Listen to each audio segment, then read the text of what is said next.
ni impano rero ariyo yiswe Simba wa Yuda y'ibitangaza. No kuvuga nk'iyo nagiye kubwiriza ahantu cyangwa se nagiye mu ivuga butumwa, nta kintu na kimwe gishobora kwiyoberanya naho yaba ari umurozi uri mu materaniro, icyo gihe ndabimenya nkahita mufata. Kuko byagiye biraba ahantu henshi, byarabaye nko kuri ADPR y'Urutonde, ibyo byarabayeho ahantu henshi nagiye iyo mpano ikora, no mu Mutara ahantu henshi bagiye bantumira mu biterane. Ni ibintu byiza cyane bakunzi ba Iyobokamana TV, murumva ko twabazaniye icyo bita umunyempano ufite impano 12 zikomeye: ubuhanuzi, kurondora, impano y'ubwenge, ubishishozi n'ibindi byinshi cyane. Ngira ngo rwose ni ibintu byiza cyane.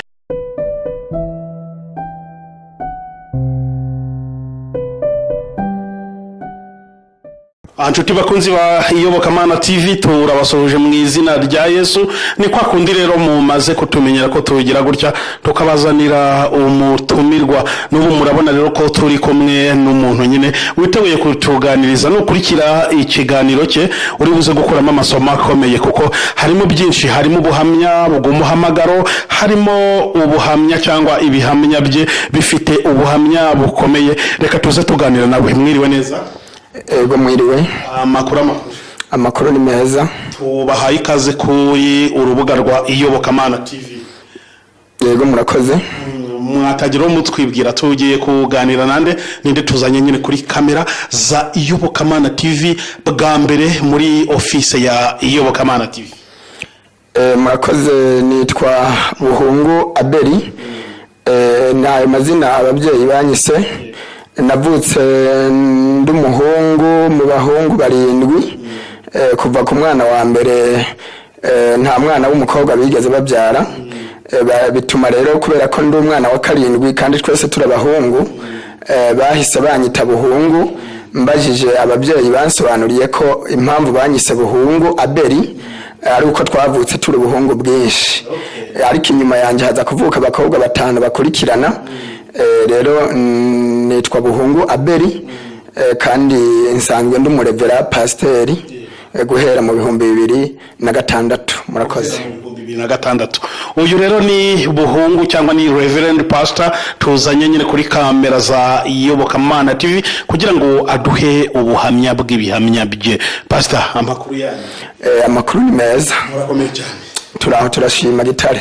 Turababona rwose. Ati banyise Buhungu kubera ko twavuze turi ubuntu bw'ubuhungu bwinshi bugiye bukurikiranye. Wari muto icyo gihe wenda uvuka cyangwa nabandi muvukana bari abahungu bose bitwa Babuhungu, cyangwa wenda baravuze ati reka tubyitirire uyu nguyu kugira ngo bibirwe ubutso yuko twabya abahungu 7 twikurikiranye?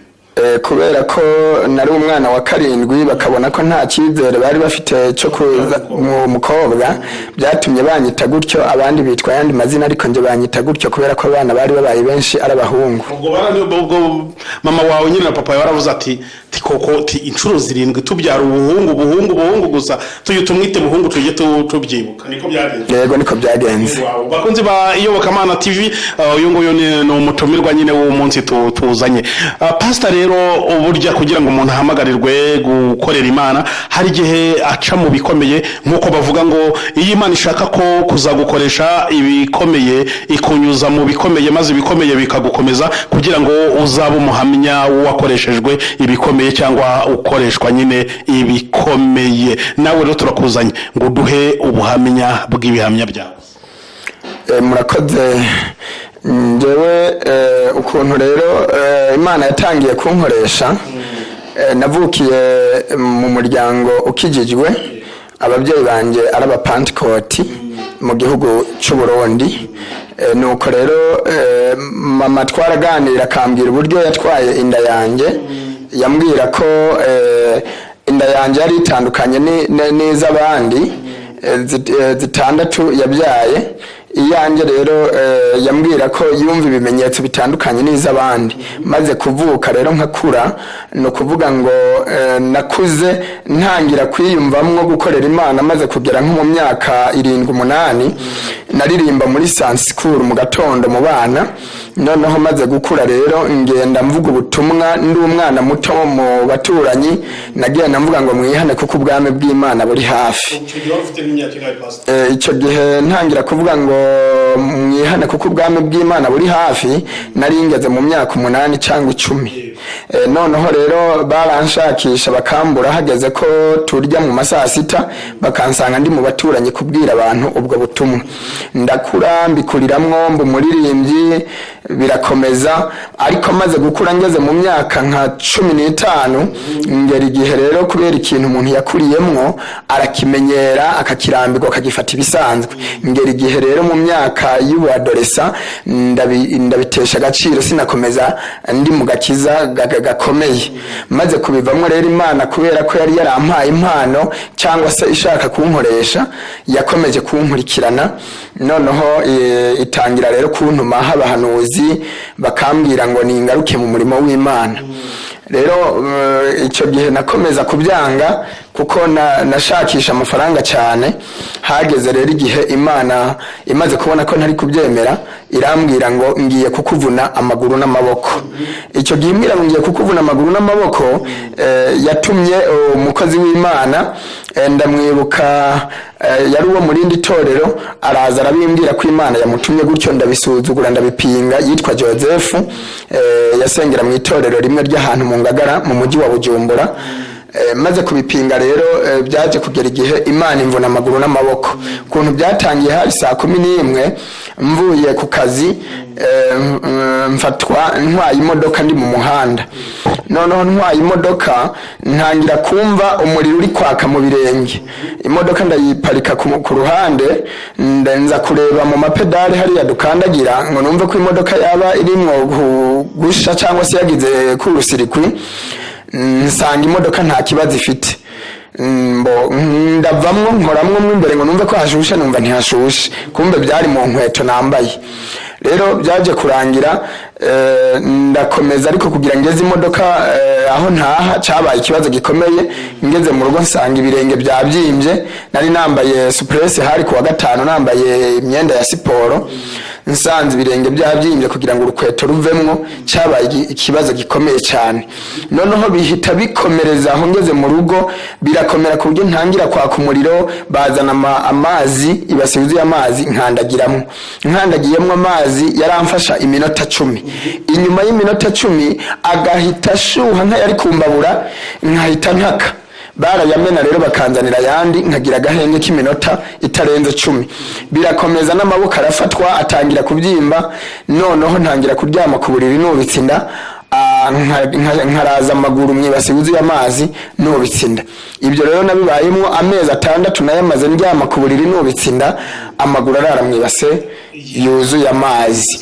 Ahangaho wenda utararenga aho ngaho umuntu yakwibaza ngo hari ryari mu buhe mwaka ese ubwo yari afite imyaka ingahe? Urumva birumvikana ko baravuga ngo aho kugira ngo Imana iguhombe yaguhombya. Wanze gukorera Imana ikubwira yuko uzayikorera yamaze kukuvuna amaguru n'amaboko. Hari ryari wari ufite imyaka ingahe? Imana iza kumvuna amaguru n'amaboko hari 2005 hari 2005 nari ngeze nko mu myaka 20 ahari ni 25 ya. Noneho rero icyo gihe kubera ko naragerageje kujya kwa muganga biranga barampima barambwira ati nta ngwara tubona. Umudogiteri witwa Kinigi yakorera mu bitaro byitwa wa Karede i Bujumbura amaze kumpima kaburi ingwara naramubwiye ati sinshobora gusubira inyuma kuko ngiye ndumva mbabaye cyane. Ndamubwira nti basi gerageza unce amaguru n'amaboko nzakira mbe muzima kuko numva ko ikibazo gikomeye cyane. Arambwira ati ntidushobora kuguca amaguru n'amaboko nta kanseri urwaye nta na diabete. Icyo gihe naramubujije amahoro anta muri office arataha agaruka asanga naryamye muri office kandi harimo appareil zihenze. Agarutse gasanga ndacarimwo ariko nyine biba ngombwa ko ntaha atamvuye kuko nta kibazo cyagaragaye. Rero byarakomeje maze gutaha nkabona ko nta gisubizo nageze igihe nari narahagaritse no gusenga ntakibuka gusenga, ntangira kwiga gusenga, mbwira Imana ngo Mana wankijije ko nunkiza nzagukorera. Imana yumvise isengesho ryanje, iryo joro ihita ingenderera, ndyamye iransanga tuvugana amaso mu yandi, narabona umugabo yambaye ikanjo y'umweru igera hasi ku birenge, araza arambaza ngo n'ubu nturemera? Nashubije nihuta cyane ntubunemeye kubera ko nari narembye. Arambaza ngo none ngo nje nawe ngo umugabo ninde? Nashubije nabwo nihuta ndavuga ngo umugabo ni wewe kuko numva ko nkeneye ubutabazi. Arambwira ngo none ngukijije aho nagutuma wagenda? Ndavuga nti nagenda. Icyo gihe nahise nsinzira ndaryama, buke mu gitondo nsanga nakize, amaguru yasubiye kuri linye n'amaboko yasubiye kuri linye, kuko nari narabyimbye amaboko ku buryo ishati nk'iyi ntabashaga kuyambara, nambara sengeri yonyene n'umupira sinawambara kubera ko amaboko ntiyacamo. Rero hageze nari narabyimbye mu kiganza, hano imbere harabyimba cyane n'inyuma harabyimba, haza gutobokera hano rero hamaze gutoboka warebamwo ukareba kugarukira ku isonga ry'urutoki. Noneho hano mu kiganza hari umwobo munini cyane ku buryo washobora kubikamo nka miliyoni z'amafaranga. Icyo gihe rero bukeye mu gitondo Imana imaze kumbwira ngo inkijije yantuma nkemera, ndavuga nti nakemera. Nasanze mu gitondo rero nakize, nabyimbutse, nasubiye kuri linye, ariko nsanga ku mubiri wanje haje ibintu by'ibishishwa byabaye nka ya safuriya bacyumbyemo ubugari, uyishubije ku mbabura bihita byomoka, yes, ibikoko. Noneho rero mpita ntangira kubitonora mu gatondo mbivana ku mubiri, hano mu kiganza hari harumye harabaye nk'isima, mpita nkivanaho kivaho cyose. Kimaze kuvaho cyose, aho nagenda mbirunda hasi ko natonoye amaboko, ntonora n'intoke no ku maguru, noneho nsigarana umubiri umeze nk'uw'uruhinja. Rero aho nabirunze abantu baje basanga ari nk'ahantu natonoreye imyumbati ko byari byinshi. Noneho intoke n'amano nakuramo gutya bikavanamo n'urwara, kikavamo cyose kimeze nk'ikirahuri watwara kuri robine ukavomamwo amazi. Koko rero icyo gihe nta rukweto nambara, nta n'ikamba mbiri nambara kubera ko ibirenge byari byarabyimbye. Ntangira rero gushyira ikirenge mu ikamba mbiri, sigarana umubiri umeze nk'uruhinja. Noneho ndavuga nti Imana irankijije. Uko wava hano mu mujyi wa Kigali ugenda Icyangugu, Imana irambwira ngo sinemerewe gutega imodoka, nta nubwo nemerewe kwaka lift. Hari nka saa 10 za nimugoroba, irantuma aho yari intumye nari impazi, ndafata umuhanda ndagenda. Ariko ngiye nk'ibirometero 2, Imana ihitiza n'imodoka nshasha, byagaragara nkaho ari ubwa mbere igiye mu muhanda ko yari ikiriho n'amashashi. Umuntu amagarara iruhande arambwira ngo riratugende. Ndamubaza nti tugende hehe? Arambwira ngo riratugende. Nese hari gahunda mfitanye nawe? We yakomeza ambwira ngo riratugende. Ndamubaza nti none tugenda he? Arambwira ngo riratugende. Nari mfite ubwoba kubera ko Imana yari yambwiye ngo sinemerewe gutega imodoka cyangwa ngo nsabe lift.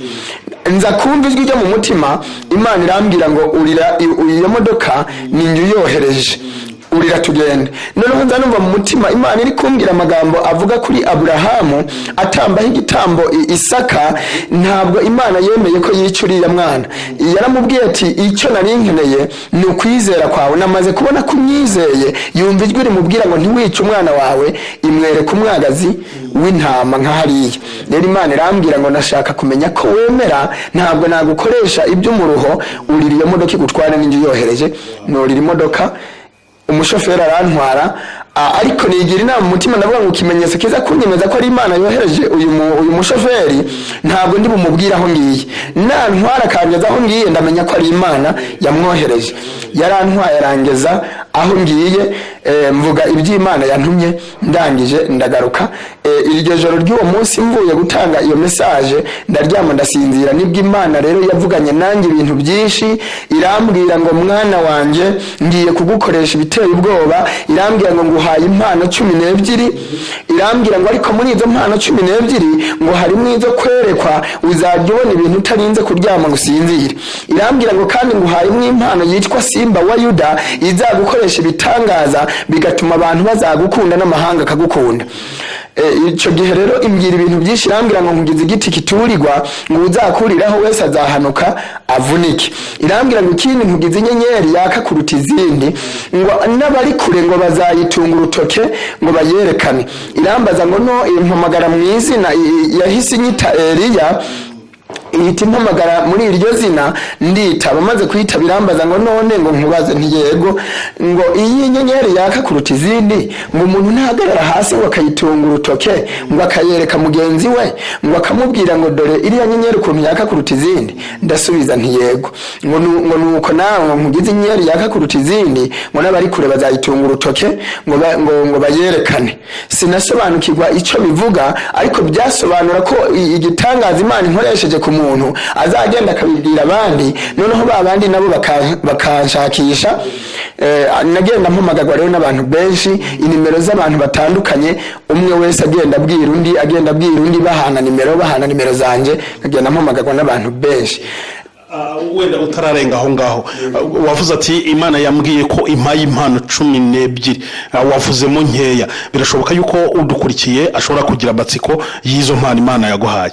Ushobora kuzitunyuriramo wenda muri makeya wenda kugira ngo abadukurikiye babashe gusobanukirwa neza? Izo mpano Imana yansobanuriye ko harimo impano zo gusengera abantu bagwaye indwara iyo ari yo yose ikabasha gukira, kuko yarambwiye ngo muri izo mpano nguhaye ngo nshize umuti ataho wawubona muri farumasi zo muri Afrika ngo ndawushize mu biganza byawe. Iransobanurira irambwira ngo impano ya mbere uzasengera buri muntu wese agwaye akire. Impano igira kabiri irambwira ngo niyo kwerekwa, ngo uzaza werekwa utarinze gusinzira. Impano igira gatatu Imana irambwira ngo ni impano y'ubuhanuzi. Impano igira kane irambwira ngo ni impano y'ubugenzuzi, ngo nta muntu uzakwiyoberanyaho. Impano igira gatanu irambwira ngo ni igikundiro n'igitinyiro abantu bose bazajya bakubaha. Impano igira gatandatu Imana irambwira ngo ni ivugabutumwa nshize amagambo yanjye mu kanwa kawe. Impano igira karindwi irambwira ngo ni impano yo kuririmba, uzajya uririmba abantu bose batangare. Ndanaririmba. Ese kuri iyi mpano wenda kugira ngo abantu basobanukirwe, iyo uvuze ngo uri umuririmbyi abantu ntabwo babyemera, ushobora kuduha wenda kapera gatoya kw'indirimbo yawe ho agace gato nyine kugira ngo bumve koko niba mu by'ukuri iyo mpano yo kuririmba barayihawe?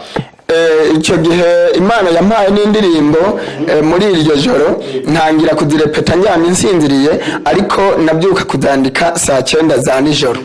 Muri izo ndirimbo rero nshobora kuririmbamwo imwe cyangwa ebyiri kugira ngo imwe iwe hagace gato wenda tukaza kudevelop umuziki nyuma wamaze kuvuga izo mpano. Yego nta kibazo, kuko nahawemwo n'indirimbo y'igihugu icyo gihe, nubwo ntarabasha kuyisohora, ariko reka ndirimbe iyo ngiyo yavuga ku gihugu n'ibyabaye.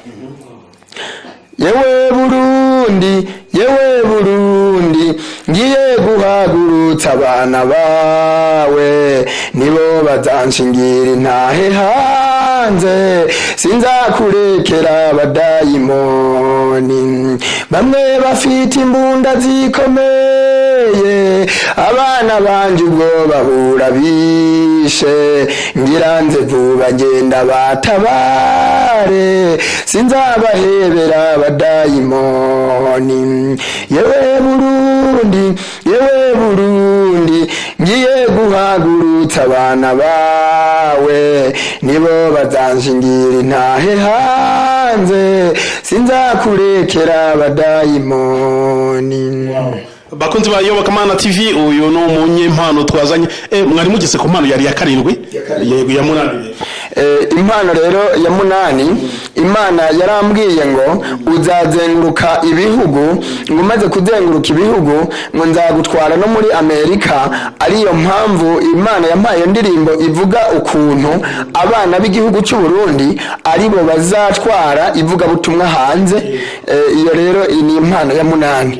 Noneho iya 9 imana yaje kumbwira ko impaye impano yo guhanurira abantu, nzajya menya umuntu wese angezeho, imana ikambwira buri kimwe cyose ni uburondozi cyangwa se ubuhanuzi. Impano y'icumi, noneho imana yagiye kumbwira yuko impano y'icumi, kuko nagiye mbyandika biranditse byose mu gitabo ko imana yagiye ivugana nanjye. Noneho impano y'icumi, imana yambwiye yuko nzajya, niba mbasha kubyibuka neza uko zagiye zikurikirana, tugeze ku mpano y'icumi. Donc impano y'icumi ni ukuvuga ngo nzajya mfasha buri muntu wese ku kibazo afite, imana ikagisubiza. Noneho impano y'icumi na rimwe, imana irambwira amagambo ari muri Yeremiya, Yeremiya igice cya mbere uhereye ku murongo wa 4. Irambwira ngo irambwira ngo irambura ukuboko inkora ku munwa, irambwira ngo nshize amagambo yanjye mu kanwa kawe, irambwira ngo ikibazo cyose kizakuza imbere ngo uzahora ugisubiza utarinze gutekereza. No kuvuga nk'iyo uje umbaza ikibazo, igisubizo kiza wowe utararangiza kumbaza, ni impano y'ubwenge. Noneho ikibazo cyose irambwira ngo naho bazaba bakomeye, bazaba bakubaza ibibazo, uzahora usubiza utarinze gutekereza. Ubwo ibisubizo biba biri hafi. Rero iya nyuma rero ariyo y'icumi na kabiri, ni impano rero ariyo yiswe Simba wa Yuda, y'ibitangaza. No kuvuga nk'iyo nagiye kubwiriza ahantu cyangwa se nagiye mu ivugabutumwa, nta kintu na kimwe gishobora kwiyoberanya, naho yaba ari umurozi uri mu materaniro, icyo gihe ndabimenya nkahita mufata. Kuko byagiye biraba ahantu henshi, byarabaye nko kuri ADPR y'Urutonde, ibyo byarabayeho ahantu henshi nagiye iyo mpano ikora, no mu Mutara ahantu henshi bagiye bantumira mu biterane. Ni ibintu byiza cyane. Bakunzi ba Iyobokamana TV, murumva ko twabazaniye icyo bita umunyempano ufite impano 12 zikomeye: ubuhanuzi, kurondora, impano y'ubwenge, ubishishozi n'ibindi byinshi cyane. Ngira ngo rwose ni ibintu byiza cyane, ngo no kwerekwa ati wahumiriza n'ibindi byose. Ngira ngo n'aba ba cameraman mu kanya gato ni mureba neza, baraje babarebere cyangwa bababwire ibyanyu biriya byose mukora ahiherereye. Bakunzi ba Iyobokamana TV, rero turakomeza tuganira. Umuntu yakwibaza izo mpano zagiye zikora, wenda watunyiramo muri make ya wenda uburyo Imana yagiye igukoresha. Wenda ndashaka ko ubu buhamya bwawe tubukoramo ibice bibiri. Turi buze kugarukira ku gice cy'umuhamagaro, uburyo wahamagawe, noneho rero tuzakugarure kuwa gatatu umusibejo wongera kuduhanuraho ubuhamya rero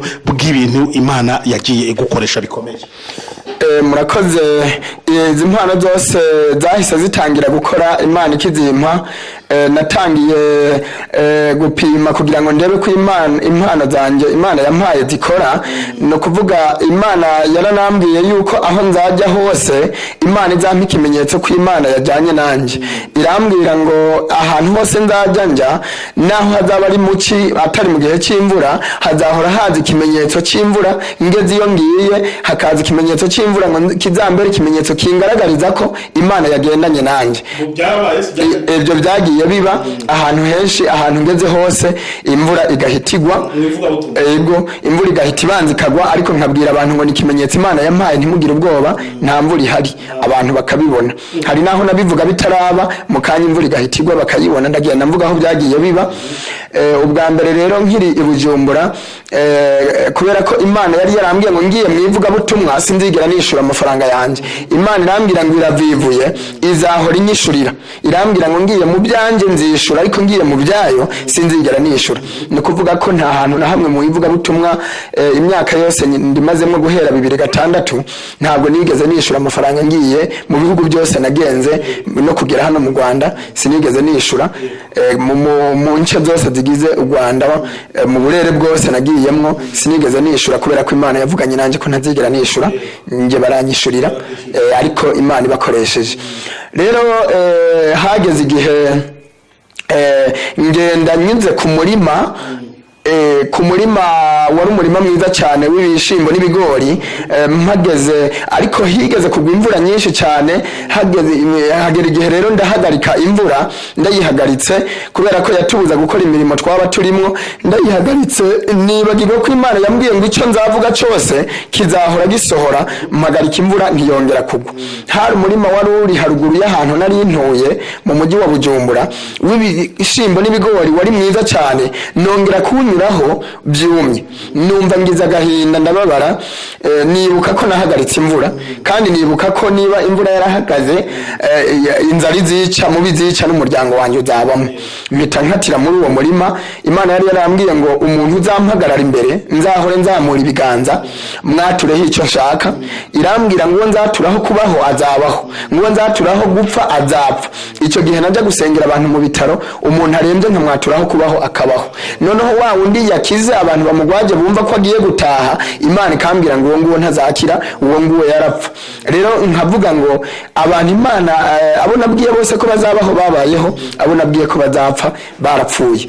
Noneho rero icyo gihe mpita nsenga, nshize ibiganza hejuru, mbwira Imana ngo Mana, akanwa kavuze karivuguruje, rekura imvura kuko uyu murima unteye imbabazi, kandi menye ko inzara izica abantu mu gihugu. Narangije gusenga, imvura iri kunyagira, navuye muri uwo murima niruka njya gushaka aho nugama, imvura iguye. Byarakomeje rero, maze kugera nsubiye inyuma gato, ni ukuvuga ngo izo mpano zose zagiye zikora, abantu bakampamagara batandukanye ku matelefone, no mu bihugu bya kure za Swede, za Amerika, no muri za Canada. Umuntu yarampamagara akambwira ati bampaye nimero yawe, mfite ikibazo kiniki, simbyara, maze imyaka 15, narabuze urubyaro, mfitanye ikibazo n'umugabo kubera ko ntabyara. Nkamusengera, Imana ikambwira ngo mu kwezi runaka itariki iyi uzaje kwa muganga uzasanga indirimo. Byagenda gutyo, akajya kwa muganga ku itariki namubwiye n'ukwezi namubwiye, agasanga indirimo. Urugero, mu gihugu cyacu cy'i Burundi mu mujyi wa Bujumbura hari abantu babiri batwise ku itariki n'ukwezi nababwiye. Rero umwe yaje ari umuyisilamu, ansanga mu rugo, ambwira wamwohereje, maze rero kumubona ndamubwira ntese none ko abayisilamu batizera Yesu, ni gute bakubwiye ko ndi umupasitori ukaza wizeye ko Imana yagukorera igitangaza? Ati cyane turabyemera.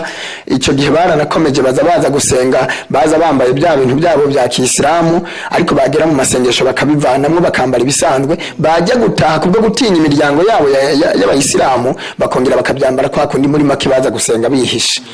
Rero uwo nguwo naramusengeye kuri icyo kibazo yazanye. Hari mu kwezi kwa kabiri, ndamubwira ngo itariki imwe y'ukwezi kwa kane udujyane na madamu wawe mujye kwa muganga kugupimisha, uzasanga indirimo. Iyo tariki yaragiye gupimisha, asanga inda irimo. Yahise ampa imodoka yitwa Gikumi, yari isanzwe ari tagisi ikora mu muhanda, arayimpa twandika nkaho tuguze, kandi nta n'igiceri ndamuhaye. Iyo modoka yimpaye anshimira kuko yabonye umwana yari yaramubuze. Hari uwundi yitwa Francine, afite umugabo yitwa Diodone muri quartier ya Nyakabiga mu mujyi wa Bujumbura. Uwo nguwo nawe naramusengeye kuri icyo kibazo. Nagiye kubwiriza mu giterane bantumiye ahantu sinari muzi, ndamuhamagara inyuma, araza imbere, ndamubwira ngo ngiye kukubwira ibintu Imana mbwiye kuri wewe. Mpita ntangira kumuririmbira indirimbo ivuga ngo wararize bihagije kugera naho wiheba, ariko Imana iravuze ngo humura ndakwibutse. Ngeze kuri iriya verse ivuga ku marira ya Hana n'amarira ya Sara yavuyemo Samuel na Isaka, kubera ko yarazi ko afite ikibazo cyo kutabyara, kandi ngo umugabo yaramukubita akamuraza hanze amuziza kutabyara. Yahise arira, amaze kurira cyane abantu bagomba kumuhoza. Ndamubwira nti mumureke abanza arira amarira mushiremo kuko nari mfite impamvu. Arangije kurira, ndamubwira ngo Imana irambwiye ngo igiye kuguha umwana, wari warabuze umwana, ugiye kuzabyara. Ndamubwira ngo ufate nimero yanjye uzampamagare bukeye bwaho kuko hari ku cyumweru, uzampamagare ngeze mu rugo iwawe, hari ikintu Imana yambwiye kuzagukorera, nzagikora, uzabona umwana. Yafashe nimero arampamagara bukeye bwaho, ndagenda ngeze mu rugo iwe. Imana irambwira ngo nanzanire umunyu uriya bateka wo mu rugo, nanzanire n'ikirahuri cyuzuye amazi. Mfata kuri wa munyu ateka, mfataho gake mbikora nk'uko Imana yabimbwiye. Imana yari yampaye urugero ku munyu, uko Elisa yahumanuye amazi mu mudugudu ngo yari amazi asharira arumbye kandi akicana. Rero mfata kuri ya mazi nshiramwo gakeya, mfata umunyu mukeya nshira muri cya kirahuri cyuzuye amazi, ndakoroga n'ifurusheti cyangwa se ifoka, ndangije ndamunywesha. Maze kumunywesha ndamubwira ngo nawe hari nko hari muri uko kwezi nyine kwa kabiri, ndamubwira ngo nawe mu kwezi kwa kane kugiye kugera hagati uzagende wipimisha utwara ibijyanye n'umugabo wawe Dieudonné, uzasanga indirimwe. Niko Imana imbwiye. Arabyakira, arabyizera. Noneho naragiye ndataha, hageze cyagihe hajya kwa muganga, bagiye kwipimisha basanga indirimwe. Baje kunshaka mu rugo basanga simpari, basiga banditse agapapuro agapetimo bamenyesha ko Imana yabigenje neza. Ndabyihuse mfata taxi musanga mu rugo. Musanze mu rugo barambwira ati mukozi w'Imana ibyo wahanuye byasohoye, indirimwo. Noneho nsanga afite n'igikombe akiramwo arimo guciragura, ariko inda yagiyemo. Ariko nsubiye inyuma gato, Dieudonné kubera ko atizera uwo n'umugabo wa Francine, arambwira ngo ibyo bintu vuze kubera ko yari yaramuvuje buriya n'indege bajya mu Buhindi birananirana ko byara. Rero ntiyabyumva ko bizashoboka, arambwira ngo ibuhanuye nibisohora anyereka frigo nshasha yari muri salon nkahariye. Arambwira ngo iyi frigo ndayiguhaye ngo uzahite uzana imodoka uyipakire uyitware, umugore wanje nawe n'ikimenyetso ko indirimwe. Imana irambwira ngo arakubesha. Ndamubwira nti Dieudonné urabeshe, iyi frigo ntayo izampara, arahira ngo azayimpa. Ndamubwira nti ntabwo uzayimpa kuko Imana ntabwo yambesha. Imana irambwiye ngo ntuzayimpa. Arakomeza kunyemeza. Ndamubwira nti wakwandika ukabisinyira ku iyi frigo uzahita uyitanga. Ati zana twandike. Ndamubwira nti ntitwirirwa twandika, wewe reka tubitegereze. Bimaze gusohora naramubwiye nti nzana imodoka ntware ya frigo yanjye, kandi si uko nari myikeneye. Ahita azana impamvu, ngurumva ngurabona ngo harabaye, ngurabona iyi frigo yitwaye ngo hasigara muri salo ngo ubwambure, ngo reka mbanze nshakisha amafaranga ngo ngure indi, ngo nindangiza kugura indi ngo nzaguhamagara ngo iyi nayo ngo uhite ngo uyitwara. Aho nyine atararangiza kuvuga iryo jambo, Imana ihita imbwira ngo urambeshe nanjye ndakubeshe. Mu Kirundi cy'iwacu hari ukuntu bavuga ngo uranditse nanjye ndakuritse. Mu Kinyarwanda ntabwo mwabasha kubyumva, ariko ni nka kwa kundi naguhereza ikintu waza kwakira nkagisubiza inyuma, nkaguha ikintu ntashaka kukiguha. Imana imbwira ngo urambeshe nanjye ndakubeshe, ubusa buhuye n'ubundi.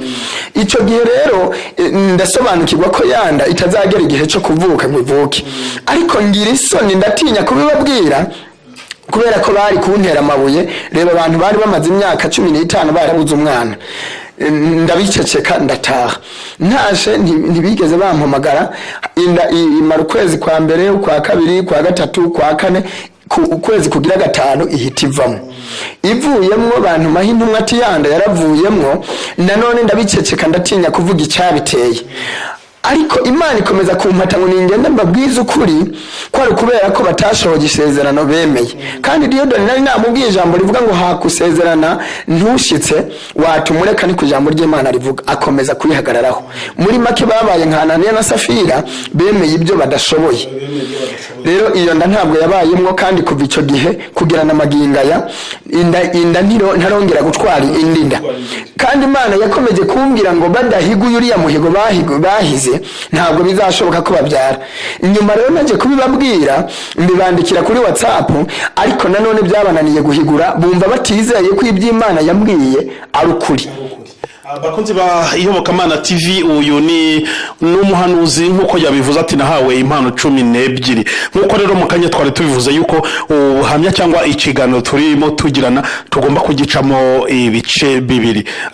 Pastor, iki gice cya mbere wakigarukiriza maze tukazaza no mu gice cya kabiri noneho ku wa gatatu musibejo nkuko twabivuze. Mpamvu mvuga iminsi no kugira ngo abakunzi b'Iyobokamana TV batagira hari ngo mbabeshe igice cya kabiri kitazaza ku wa gatatu. Mugomba kukibona kizakurikira iki ngiki. Azabe yanatuzaniye abatanga buhamya bamwe Imana yagiye ikoresha ibikomeye inyuze kuri uyu mukozi w'Imana. Wabyemera tukakigarukiriza? ego nabyemera, ariko akantu nakongeraho navuga ku bijyanye n'ikibazo wari wambagije cy'ibitangaza Imana yagiye inkoresha. Ngarutse kuri cya kibazo cy'imvura Imana yemeye ko izahora imbere ikimenyetso cy'uko yajyanye nanjye aho nzajya hose.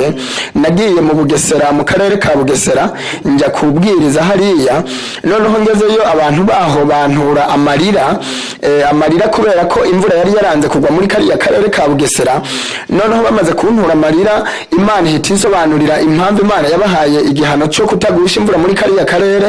Irambwira ngo yigeze kubaha umusaruro, ibijumba biba byinshi. Bimaze kuba byinshi rero babyita izina, sinibuka izina babyise, ariko baragerageje kurimbwira. Ndababwira ngo icyo ngicyo ni Imana yabagigije. Noneho rero icyo gihe narababwiye ntingiye guhamagara imvura bitarenze mu minota 10 muri aka karere nta mvura izongera kubura muri aka karere. Nahamagaye imvura, ndasenga mbwira Imana mpamagara imvura. Narangije gusenga imvura iri kugwa hejuru ku mabati, mbwira abantu ngo nta kintu muri kumva. Barambwira ati imvura turayumva. Icyo gihe natangiye kubwiriza abantu bishimye cyane.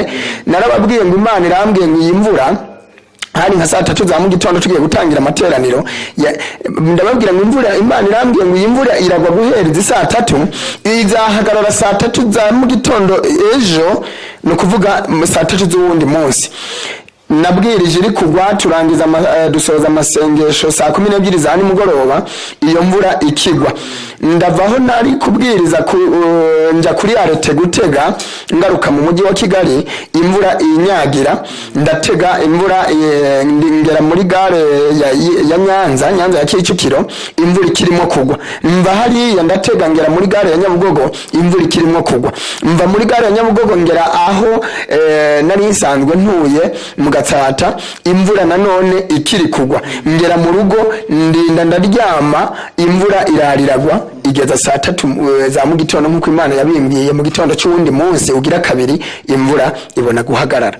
Narindimo rero kuvuga ibitangaza Imana yagiye inkoresha. Mu gusoza rero iki kiganiro, mbwira n'abatwumva bose cyangwa se n'abazakurikirana iki kiganiro, nagomba kubabwira ko ukuntu nagiye kuva rero mu mujyi wa Bujumbura, navuyeyo Imana ariyo imbwiye kuvayo kugira ngo Imana inkoreshe muri iki gihugu cy'u Rwanda. Nkiza Imana yambwiye ibintu bitatu. Irambwira ngo nkutumye mu mujyi wa Kigali kugira ngo ufashe Abanyarwanda. Irambwira ngo uzabwiriza abantu ingo zisenyuka buri munsi.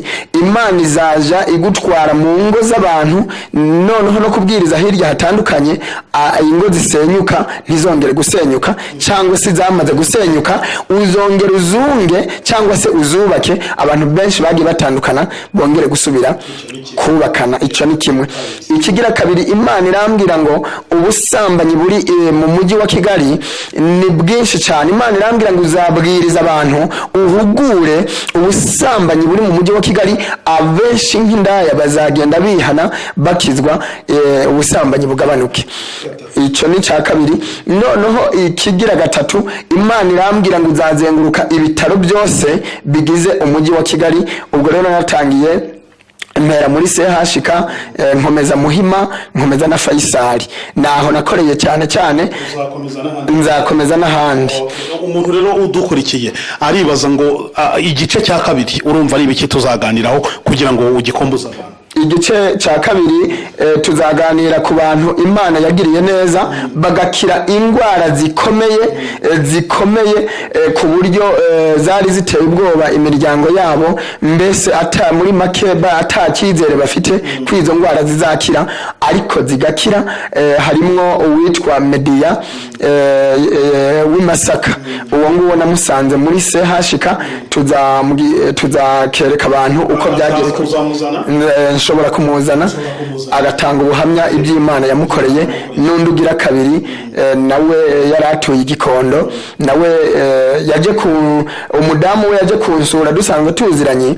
Noneho ndimo gusenga nakira umushitsi, Imana irambwira ngo nimpuze impanuka ku mugabo uwo mudamu. Mpita nsenga nkuzaho impanuka byihuse. Noneho ndangije gusengera umushitsi, uwo mudamu arikanga arambaza ngo ko numvise usengera Papa Blessing ibi bintu nibiki. Ndamubwira nti nakuzaho impanuka kubera ko Imana yarimbwiye impanuka ikomeye ku mugabo wawe. Iyo mpanuka rero hari mu gitondo yaje kunsura, impanuka umugabo yaje kuyikora mu masaha 8 saa 9 ahita ajya muri CHK muri koma byihuse. Aho ngaho nagiye kuhamusanga rero ari muri koma, byananiranye kwa ava muri koma, bazanya akamashini kamushitura, baragashira ku mutwe kakajegeza kugira ngo umuntu ave muri koma. Kari kananiwe, mpageze nkura uwo muntu muri koma kubwisengesho na za mpano Imana yampaye, nshira ibiganza kuri uwo mugabo yitwa Papa Blessing, nawe nzamuzana avuge ibitangaza Imana yamukoreye, uburyo Imana yamukuriyeho urwo rupfu butuvugana. Uburadoze uwo mugabo, uburadoze kandi hari PS bamukuyemwo atakiri muri we, ariko ariho ni muzima.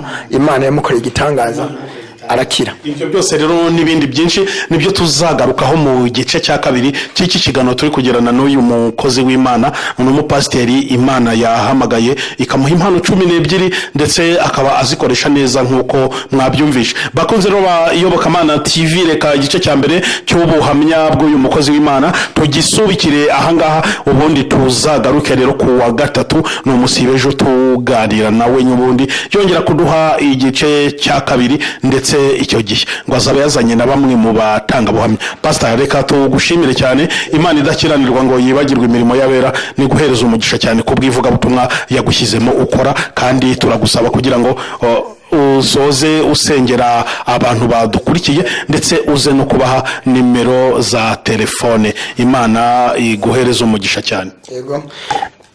Murakoze. Tutarasenga naringiye gutanga nimero zanje za telefone. Inimero nkoresha ari nayo iri kuri WhatsApp ni 078 58 64 705. Iya kabiri ni Tigo, ni 07 2 8 7 5 9 6 10. Rero ntarasenga nagira nshimire abantu mukora iki kiganiro, mbashimira ku kuntu mwanyakiriye. Ndabashimiye, Imana ibahereze umugisha. Pastor, udushimira wenda ni wowe muntu wa mbere dukoreye turi muri office yacu nka iyobokamana.com na Iyobokamana TV. Nusenga aha hantu hayesha umugisha, hazanyura abantu benshi, hazakorerwa ivugabutumwa rikomeye kandi ritandukanye. N'abakunzi b'Iyobokamana TV bumve yuko ari ishimwe dufite, kuko twamaze kubona ahantu tugiye kujya dukorera, ariko umutumirwa wa mbere twakoreye n'uyu nguyu turi kumwe. Nusenga rero natwe ahantu uhayesha. Murakoze, ndabikora kandi Imana yo mu ijuru nzi neza ko izabikora. Aha hantu hakagaragara umusaruro ku buryo bushimishije. Rero tugiye gusenga, tuzakomeza ubutaha ku wa gatatu nk'uko mubitubwiye, kandi tuzagera n'igihe tubwira abantu ibikomeye byose Imana yagiye dukoresha.